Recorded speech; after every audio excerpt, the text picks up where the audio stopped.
Now everybody, it's Dan from Hobbies Eat. So I got asked a question regarding home gyms. This one was about, is it okay to have a home gym upstairs, you know, like in a bedroom or something like that?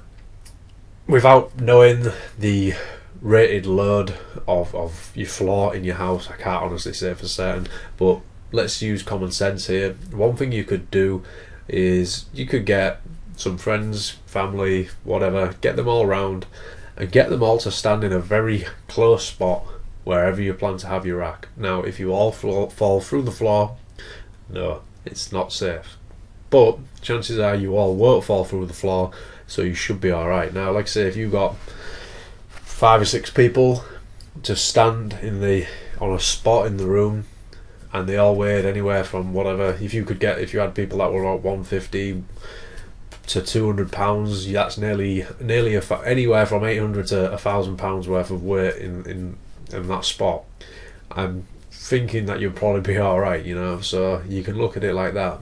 However, what you got to remember is, if you was doing an exercise like a deadlift or a squat, you could be picking up, I don't know, say you're doing a 400 pound deadlift, picking up 400 pounds, say you weigh 200 pounds yourself, that's 600 pounds that's going to be going through your feet on the spot that you stood on.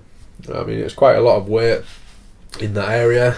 I mean, you can distribute that weight by using, say, boards or anything like that, but you know, you've got to think of things like that. Now, chances are you'll be alright, but like you could even load up all of your plates into one spot, yeah, and see what happens. If it all clumps through the floor, well, I guess you're not going to be lifting upstairs. But I mean, I'm pretty damn certain there are people that have home gyms upstairs.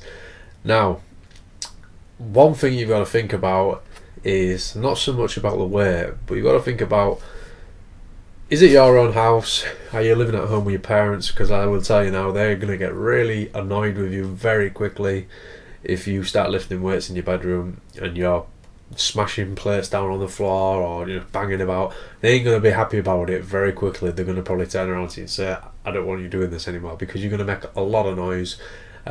You could probably say, oh, I'm going to try and do it gently, but it's just not going to happen, you know. You're just going to make too much noise and they ain't going to like it.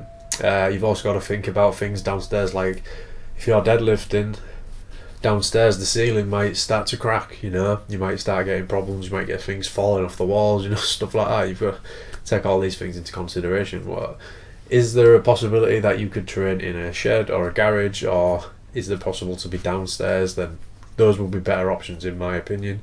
You need to check these things first, check that your floor can take it by doing what I've said, and just going from there. So that's all I can really help you with on that one, and hope you have a good bit of luck with your floor, and I hope you don't go falling through it.